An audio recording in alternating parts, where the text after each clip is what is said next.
Hello friends, reveal class में आपका स्वागत है। हम पढ़ रहे हैं एसएससी जीडी कांस्टेबल हिंदी के लिए प्रैक्टिस सेट हल कर रहे हैं। आज ये हमारा 5वां प्रैक्टिस सेट है।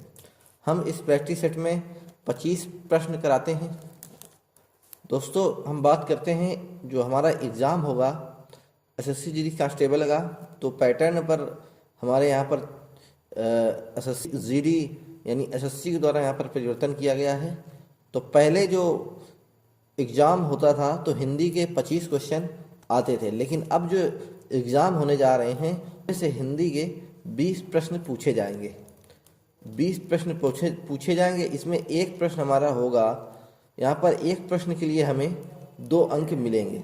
तो हम देखें तो 20 प्रश्नों के लिए तो हमारे पास 40 अंक हासिल करने के लिए हमारे पास समय है। तो हम यहाँ पर अपनी प्रैक्टिस सेट पर हम आपको हर प्रैक्टिस सेट में 5 क्वेश्चन यहाँ पर एक्स्ट्रा यानी ज़्यादा करा रहे हैं, जिससे आपको आसानी हो सके। तो चलते हैं आज की हम प्रैक्टिस सेट 5 को स्टार्ट करते हैं और चलते हैं आज के हम पहले प्रश्न की ओर। पहला प्रश्न हमारा कहता है, देख लेते हैं निर्देश प्रश्न संख्या 1 से 3 तक दिए गए प्रत्येक वाक्यांश के लिए शब्द दीजिए। दिए गए प्रत्येक वाक्यांश के लिए शब्द दीजिए। इसके लिए 4 विकल्प दिए गए हैं, उचित विकल्प का चुनाव कीजिए। तो हमें प्रश्न नंबर 1 से लेकर 3 तक वाक्यांश दिए गए हैं, उनके लिए एक शब्द बताना है। तो चलिए हमारा पहला प्रश्न है जिसमें वाक्यांश दिया गया है, जिसको प्राप्त न किया जा सके। जिसको प्राप्त न किया वाक्यांश के लिए एक शब्द क्या होगा? हमारे पास 4 ऑप्शन है। पहला ऑप्शन है दुष्कर, दूसरा ऑप्शन है दुर्लभ, तीसरा ऑप्शन है अलभ्य, चौथा ऑप्शन है दुष्प्राप्त। तो आपको बताना है इन चारों ऑप्शन में क्या होगा शब्द जिसको प्राप्त न किया जा सके के लिए एक शब्द। चलिए हम देखते हैं। इसका जो सही आंसर हो जाएगा हमारा ऑप्शन नंबर यहाँ पर 4 यानी ऑप्शन नंबर डी यहाँ पर सही हो जाएगा। तो यहाँ पर जिसको प्राप्त न किया जा सके उसको हम दुष्प्राप्य बोलेंगे। अब देख ले हैं एक और वाक्यांश के बारे में, जो जीता ना जा सके वाक्यांश के लिए हमारा एक शब्द क्या होगा? तो वाक्यांश के लिए हमारा शब्द हो जाएगा दुर्जे। जीता ना जा सके दुर्जे। फिर एक हम वाक्यांश देख लेते हैं यहाँ पर,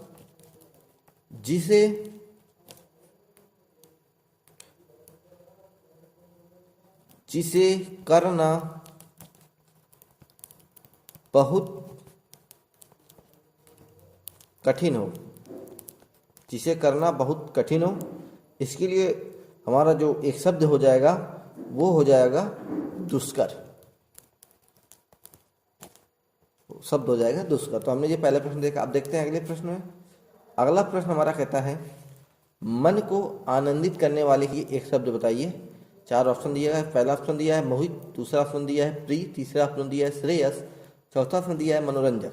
तो मन को आनंदित करने वाले के लिए एक शब्द हो जाएगा ऑप्शन नंबर डी हमारा यहाँ पर सही आंसर हो जाएगा। तो मन को आनंदित करने वाले के लिए हमारा हो जाएगा ऑप्शन नंबर डी यानी मनोरंजक। यहाँ पर शब्द हो जाएगा मनोरंजक। अब चलते हैं अगले प्रश्न की ओर। अगला प्रश्न कहता है, समुद्र में लगने वाली आग के लिए बताना है एक शब्द। समुद्र में लगने वाली आग वाक्यांश के लिए एक शब्द क्या होगा? जल्दी से कमेंट करके बताइए। चलिए हम इसका सही आंसर आते हैं। तो समुद्र में लगने वाली आग वाक्यांश के लिए हमारा जो सही आंसर हो जाएगा ऑप्शन नंबर सी बड़वाग्नि। ऑप्शन नंबर सी यहाँ पर हमारा आंसर हो जाएगा। अब चलते हैं हम नेक्स्ट क्वेश्चन यानी नेक्स्ट प्रश्न की ओर। नेक्स्ट प्रश्न हमारा कहता है, निर्देश पढ़ते हैं प्रश्न संख्या 4 से 6। प्रश्न संख्या 4 से 6 तक दिए गए शब्दों का उपयुक्त विलोम शब्द बताने के लिए 4 विकल्प प्रस्तावित हैं, उचित विकल्प का चयन करें। तो यहाँ पर प्रश्न नंबर 4 से लेकर 6 तक यहाँ पर प्रश्न शब्द दिए गए हैं। उन शब्दों का हमें विलोम शब्द बताना है और विलोम शब्द बताने के लिए हमारे पास 4 विकल्प हैं। चलते हैं प्रश्न नंबर 4 देखते हैं। शब्द दिया गया है यथार्थ। यथार्थ का हमें विलोम शब्द बताना है। यथार्थ का विलोम शब्द क्या है बताना है।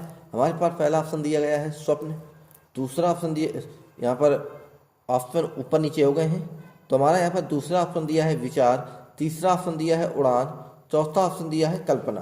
तो आपको बताना है यथार्थ का विलोम शब्द इसमें क्या होगा।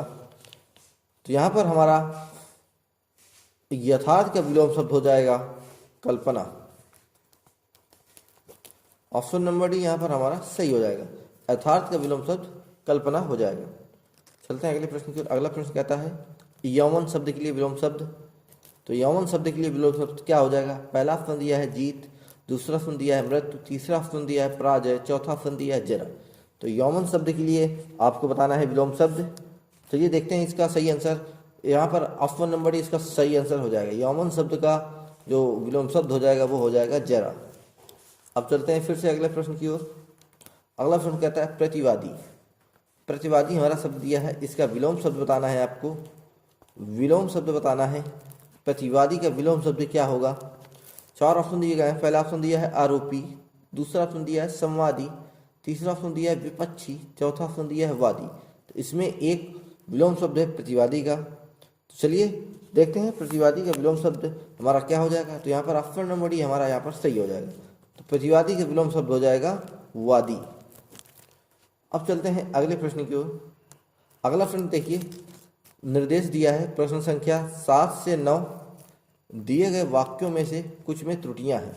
यानी प्रश्न नंबर 7 से लेकर 9 तक वाक्य दिए गए हैं जिनमें से कुछ त्रुटियां हैं और कुछ ठीक है। वाक्य के जिस भाग में त्रुटियां हों उसका उत्तर के रूप में चयन करें। यदि वाक्य में कोई त्रुटि ना हो तो कोई त्रुटि नहीं वाले विकल्प का चयन करें। चलिए देखते हैं प्रश्न नंबर 7। खुले हुए भोजन पर मक्खियां हर क्षण भिनभिनाती हुई रहती हैं। तो यहाँ पर हमें त्रुटि बताना है। तो देखिए, खुले हुए भोजन पर मक्खियां हर क्षण भिनभिनाती हुई रहती हैं। तो यहाँ पर आपको बताना है किस भाग पर त्रुटि है। तो देखते हैं, हमें भिनभिनाती हुई रहती पर हमें त्रुटि समझ में आ रही है। तो यहाँ पर हमारा ऑप्शन नंबर बी हो जाएगा, भिनभिनाती हुई रहती हैं। तो यहाँ पर अगर हम वाक्य शुद्ध करें तो खुले हुए भोजन पर मक्खियां हर क्षण भिनभिनाती रहती हैं। अब चलते हैं अगले प्रश्न की ओर। अगला प्रश्न फिर कहता है, अगला प्रश्न दिया गया है वाक्य, शीर्षक को चयन करते समय अवतरण में निहित भावों और विचारों की परख कर लेनी चाहिए। शीर्षक को चयन करते समय, तो आपको इसमें त्रुटि बताना है किस शब्द में त्रुटि है। पहला ऑप्शन हमें दिया गया है शीर्षक को चयन करते समय, दूसरा ऑप्शन है कोई त्रुटि नहीं है, तीसरा ऑप्शन है भावों और विचारों की परख कर लेनी चाहिए, और चौथा ऑप्शन है हमारा अवतरण में निहित। तो आपको बताना है इस वाक्य में कहाँ पर त्रुटि है, और हमने आपको 4 ऑप्शन दिए हैं तो आपको बताना है। चलिए हम इसका सही आंसर देते हैं। तो यहाँ पर शीर्षक को चयन करते समय यहाँ पर हमें त्रुटि लग रही है। तो यहाँ पर ऑप्शन नंबर ए हो जाएगा, मतलब शीर्षक को चयन करते समय त्रुटि है। तो यहाँ पर शीर्षक को ना करके यहाँ पर हो जाएगा, शीर्षक का चयन करते समय अवतरण में निहित भावों और विचारों की परख कर लेनी चाहिए। अब चलते हैं फिर से अगले प्रश्न की ओर। अगला प्रश्न हमारा कहता है, वाक्य है, बुरा से बुरा व्यक्ति भी सम्मान और प्रशंसा पाना चाहता है। बुरा से बुरा व्यक्ति भी सम्मान और प्रशंसा पाना चाहता है। तो यहाँ पर बताना है आपको किस भाग पर त्रुटि है। हमारे 4 ऑप्शन है। पहला ऑप्शन दिया है पाना चाहता है, दूसरा ऑप्शन दिया है बुरा से बुरा व्यक्ति भी, तीसरा ऑप्शन दिया है कोई त्रुटि नहीं है, चौथा ऑप्शन दिया है सम्मान और प्रशंसा। तो आपको बताना है किस भाग पर त्रुटि है इसमें। तो यहाँ पर सही आंसर हो जाएगा हमारा ऑप्शन नंबर बी, बुरा से बुरा व्यक्ति भी। बुरा से बुरा व्यक्ति भी सम्मान और प्रशंसा पाना चाहता है। तो यहाँ पर बुरा से बुरा व्यक्ति भी वाले भाग पर यहाँ पर त्रुटि है। अब चलते हैं हम अगले प्रश्न की ओर। अगला प्रश्न देखिए, निर्देश दिया है प्रश्न संख्या 10 से 12, दिए गए वाक्यों में यानी 10 से 12 हमारे जो वाक्य दिए गए हैं रिक्त स्थानों की उचित शब्दों द्वारा पूर्ति के लिए 4 विकल्प दिए गए हैं और उपयुक्त विकल्प चुनिए। तो हमारे प्रश्न संख्या 10 से 12 तक वाक्य दिए गए हैं वो भी रिक्त स्थान वाले। तो उनमें आपको 4 ऑप्शन दिए गए हैं, उनमें से एक ऑप्शन आपको उस खाली स्थान की जगह पर भरना है। चलिए देखते हैं प्रश्न नंबर 10। प्रश्न नंबर 10 कहता है, हैजा एक खाली स्थान रोग है। तो इस खाली स्थान की जगह में क्या भरेंगे। हमारे पास 4 ऑप्शन है। पहला ऑप्शन है अभिक्रामक, दूसरा ऑप्शन है अक्रामक, तीसरा ऑप्शन है संक्रामक, चौथा ऑप्शन है अतिक्रामक। तो आपको उनमें से एक ऑप्शन यहाँ पर सिलेक्ट करना है जो खाली स्थान में भरा जाएगा। तो चलिए इसका देखते लेते हैं सही आंसर क्या हो जाएगा। तो यहाँ पर हमारा जो सही आंसर हो जाएगा ऑप्शन नंबर सी, संक्रामक। तो यहाँ पर हैजा एक कैसा रोग है, तो यहाँ पर हो जाएगा हमारा संक्रामक रोग है। तो ये हमने प्रश्न नंबर 10 देखा। अब चलते हैं प्रश्न नंबर अगला। प्रश्न नंबर अगला देखिए, वाक्य दिया है अथक परिश्रम और सतत, खाली स्थान दिया है, चरम सीमा प्राप्त कर सकता है। तो इस खाली स्थान में क्या भरना है, हमारे पास 4 शब्द दिए हैं। पहला शब्द दिया है व्यवसाय, दूसरा शब्द दिया है अव्यवसाय, तीसरा दिया है सबवाय, फिर चौथा दिया है मनमाने व्यवहार से। तो आपको यहाँ पर एक शब्द का चयन करना है। तो चलिए हम इसका देख लेते हैं सही आंसर क्या होगा। तो यहाँ पर ऑप्शन नंबर ए हमारा यहाँ पर सटीक यानी सही आंसर हो जाएगा, सतत व्यवसाय चरम सीमा प्राप्त कर सकता है। तो यहाँ खाली स्थान की जगह पर हम व्यवसाय भर देंगे तो हमारा वाक्य पूर्ण हो जाएगा। अब चलते हैं अगले प्रश्न की ओर। अगला प्रश्न कहता है, वाक्य दिया है भगवत कृपा से मूर्ख भी खाली स्थान हो सकता है। हमारे पास 4 ऑप्शन हैं। पहला ऑप्शन है बाधिर, दूसरा ऑप्शन है वचाल, तीसरा ऑप्शन है अभिज्ञ, चौथा ऑप्शन है विज्ञ। तो इसमें आपको बताना है कि खाली स्थान की जगह में क्या भरा जाएगा। वाक्य को पूरा करने के लिए कौन सा यहाँ पर शब्द भरा जाएगा। तो चलिए देखते हैं। यहाँ पर सही आंसर हो जाएगा हमारा ऑप्शन नंबर बी, वाचाल।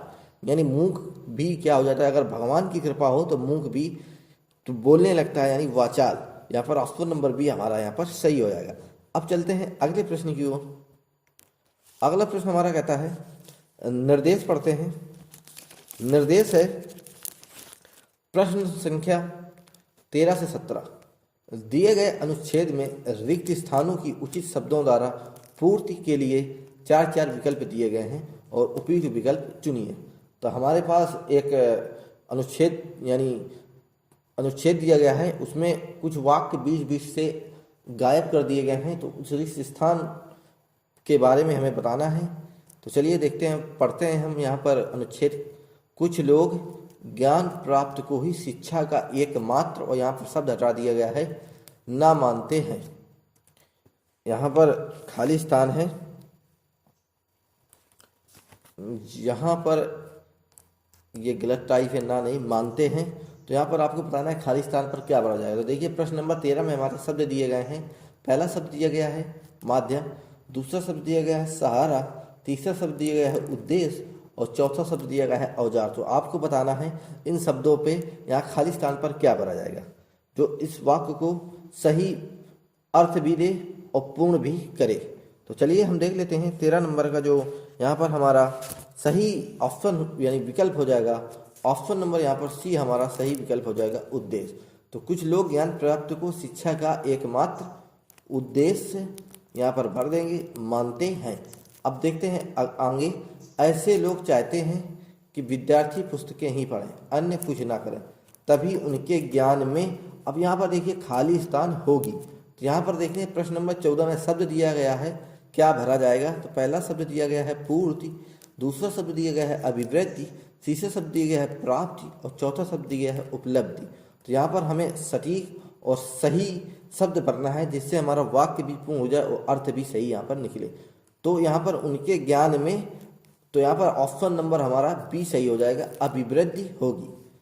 चलते हैं आगे। दूसरे लोग विश्वास करते हैं कि अकेले शिक्षा के द्वारा ही मनुष्य, यहाँ पर खाली स्थान, कमाने के योग्य नहीं हो सकता। तो यहाँ पर खाली स्थान की जगह में क्या भरेंगे, तो देखते हैं प्रश्न नंबर 15 में शब्द दिए गए हैं। जीविका भरेंगे कि ऑप्शन नंबर बी समृद्धि भरेंगे कि ऑप्शन नंबर सी यश भरेंगे कि ऑप्शन नंबर डी नौकरी भरेंगे। तो आपको यहाँ पर सही बताना है 15वें नंबर पर क्या भरा जाएगा।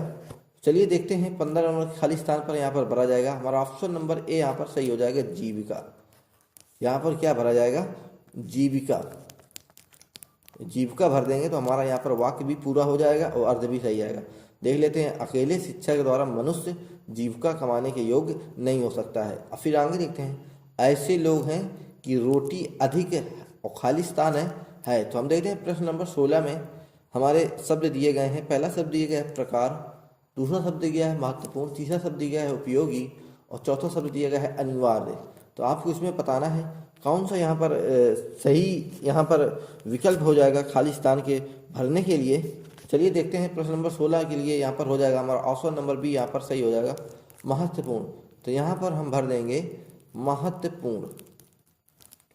फिर चलते हैं आगे, जबकि दूसरे लोग विश्वास करते हैं कि शिक्षा का उद्देश्य अच्छे खाली स्थान दिया है और देशभक्त पैदा करना है।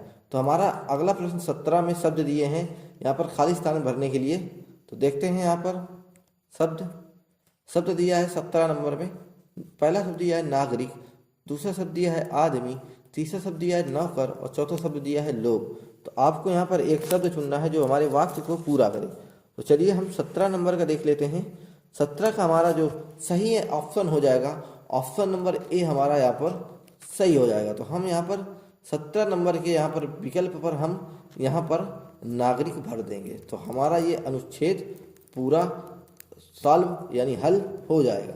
अब चलते हैं हम इसके बाद अगले प्रश्न की ओर। अगला प्रश्न देखिए निर्देश देखते हैं। निर्देश प्रश्न संख्या 18 से 20। दिए गए 4 वाक्यों में से 4 वाक्यों में एक वाक्य शुद्ध है और 3 अशुद्ध है। तो शुद्ध वाक्य को चुनिए।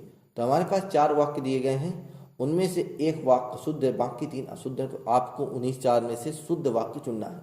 तो ये हमारे वाक्य दिए जाएंगे प्रश्न नंबर 18 से लेकर 20 तक। देखते हैं प्रश्न नंबर 18। वाक्य पहला दिया गया है, इतनी रात बीता आप कहाँ से आ रहे हैं। तो इतनी रात बीता ये नहीं होता है, ये तो हमारा ऑप्शन गलत है। फिर अगला विकल्प देखते हैं, इतनी रात हुआ आप कहाँ से आ रहे हैं। तीसरा ऑप्शन है, इतनी रात बीते आप कहाँ से आ रहे हैं। और चौथा ऑप्शन है, इतनी रात बीता आप कहाँ से आ रहे हैं। तो यहाँ पर देखिए चौथा ऑप्शन में त्रुटि है, ये गलत है। इतना रात हुआ आप कहाँ से, यानी ऑप्शन नंबर बी ये भी गलत है। तो हमारा यहाँ पर एक ही शुद्ध वाक्य बचेगा, ऑप्शन नंबर सी हमारा शुद्ध वाक्य हो जाएगा। तो यही हमारा यहाँ पर सही वाक्य हो जाएगा। अब चलते हैं अगले प्रश्न की ओर। अगला प्रश्न देखिए 4 विकल्प हैं। पहला विकल्प है, हमें दिल्ली में जाना है। हमें दिल्ली में जाना है। दूसरा ऑप्शन है, हमें दिल्ली जाना है। तीसरा ऑप्शन है, हमारे को दिल्ली जाना है और हमने दिल्ली जाना है। देखिए हमें दिल्ली में जाना है तो ये बिल्कुल गलत है। ऑप्शन नंबर सी देख लें, हमारे को, तो ये होता नहीं ऐसा वाक्य कहीं, ये भी गलत है। हमने दिल्ली जाना है, ये भी गलत है। तो यहाँ पर ऑप्शन नंबर बी हमें दिल्ली जाना है बिल्कुल यहाँ पर सही हो जाएगा। यहाँ पर ऑप्शन नंबर बी बिल्कुल यहाँ पर सही हो जाएगा। अब चलते हैं अगले प्रश्न में। अगला प्रश्न देखिए, चार यहाँ पर विकल्प दिए हैं, यानी 4 वाक्य दिए गए हैं, जिनमें से एक वाक्य शुद्ध है, बाकी 3 अशुद्ध है। देखते हैं पहला वाक्य, ड्राइवर मीरा को कार चलाना सीख रहा है। यहाँ पर बिल्कुल गलत है ये वाक्य। अगला वाक्य देखते हैं, ड्राइवर मीरा को कार को चलाना सिखा रहा है। ये भी वाक्य यहाँ पर गलत है। ड्राइवर मीरा को कार चलाना सिखा रहा है, ये कुछ हद तक सही है। फिर देखते हैं ऑप्शन नंबर चौथा, ड्राइवर मीरा के लिए कार चलाना सिखा रहा है। तो यहाँ पर ये भी वाक्य चौथा वाला गलत हो जाएगा। तो हमारा एक ही वाक्य बचता है, option number C, driver Meera को कार चलाना सिखा रहा है। यहाँ पर ऑप्शन नंबर यहाँ पर हमारा बिल्कुल सही हो जाएगा। अब चलते हैं अगले प्रश्न की ओर।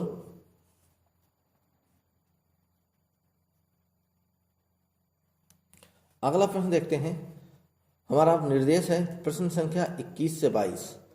प्रश्न पढ़ने से पहले दोस्तों वीडियो या क्लास अच्छी लग रही हो तो वीडियो को शेयर कर लें, और वीडियो को लाइक नहीं किया है तो लाइक करना ना भूलें। चलते हैं प्रश्न पढ़ते हैं। दिए गए मुहावरों और लोकोक्तियों के अर्थ बताने के लिए 4 विकल्प दिए गए, प्रत्येक के लिए उपयुक्त विकल्प चुनिए। तो हमें प्रश्न संख्या 21 से लेकर 22 तक मुहावरे दिए गए हैं, मुहावरे या लोकोक्तियाँ दिए गए हैं, तो उनके अर्थ बताना है। अर्थ बताने के लिए 4 विकल्प दिए गए हैं। तो देखते हैं प्रश्न नंबर 21। यहाँ पर हमारा जो पहला मुहावरा का है या लोकोक्तियाँ, तो न सावन सूखे न बादों हरे का अर्थ क्या हो जाएगा। हमारे पास 4 ऑप्शन है। सुख दुख का भेद न जानना पहला ऑप्शन हो गया। दूसरा ऑप्शन है सदैव प्रसन्न रहना। तीसरा ऑप्शन है सदैव एक सी मानसिक स्थिति में रहना। और चौथा ऑप्शन है सदैव दुखी रहना और पानी पी पी कर कोसना। तो यहाँ पर हमारा ऑप्शन में क्या हो जाएगा, न सावन सूखे न बादल हरे का जो यहाँ पर सही अर्थ हो जाएगा वो हो जाएगा सदैव एक सी मानसिक स्थिति में रहना। ऑप्शन नंबर सी यहाँ पर हमारा सही हो जाएगा। अब चलते हैं अगले प्रश्न की ओर। अगला प्रश्न कहता है, पानी पी पी कर कोसना का यहाँ पर अर्थ बताना है। पहला ऑप्शन दिया गया है स्वार्थ की बात करना, दूसरा ऑप्शन दिया है पानी पीकर अमंगल चाहना, तीसरा ऑप्शन दिया है हर घड़ी दूसरे का अमंगल चाहना, और चौथा ऑप्शन दिया है हंसी उड़ाना। तो इसमें आपको पानी पीकर कोसने यानी पानी पीकर कोसना का यहाँ पर अर्थ यानी मुहावरे का अर्थ बताना है। तो चलिए देखते हैं इसका सही आंसर। यहाँ पर ऑप्शन नंबर सी हमारा सही हो जाएगा, हर घड़ी दूसरे का अमंगल चाहना, यानी पानी पी पी कर कोसना का जो अर्थ हो जाएगा वो हो जाएगा हर घड़ी दूसरे का अमंगल चाहना। अब चलते हैं अगले प्रश्न की ओर। अगला प्रश्न देखिए, निर्देश प्रश्न संख्या 23 से 25 दिए गए शब्दों के पर्याय यानी पर्यायवाची या समानार्थक शब्द के लिए चार विकल्प दिए गए हैं। उचित विकल्प का यानी चयन या चुनिए। तो देखते हैं, हमारे पास शब्द दिया गया है सुगंध। सुगंध का हमें पर्यायवाची शब्द या समानार्थक शब्द बताना है। 4 विकल्प दिए हैं। पहला ऑप्शन है सौरभ, दूसरा ऑप्शन है चंदन, तीसरा ऑप्शन है केसर और चौथा ऑप्शन है इत्र। तो आपको इसमें बताना है कि सौरभ, चंदन और केसर, इत्र में सुगंध का पर्यायवाची शब्द यहाँ पर क्या हो जाएगा। तो चलिए देखते हैं इसका सही ऑप्शन क्या होगा। तो ऑप्शन नंबर ए हमारा यहाँ पर सही हो जाएगा। अब देखते हैं अगला शब्द या अगला प्रश्न।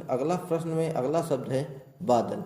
तो आपको यहाँ पर बादल का पर्यायवाची बताना है। तो ऑप्शन दिए हैं, पहला अम्बुज, अम्बुदि, अम्बुज, पयोदि, पयोद। तो आपको इसमें एक शब्द बताना है जो बादल का पर्यायवाची है।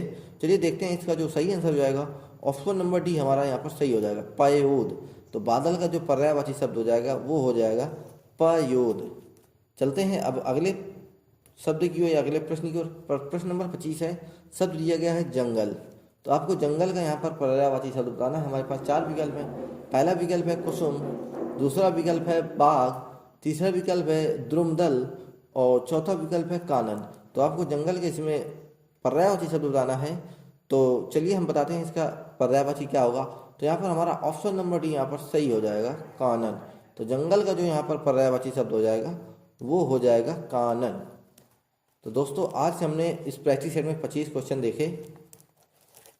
अगर क्लास अच्छी लग रही हो या प्रैक्टिस सेट समझ में आ रहा है तो वीडियो को लाइक, शेयर और सब्सक्राइब जरूर कर दें। फिर हम अगली क्लास पर अगला प्रैक्टिस सेट लेकर आएंगे।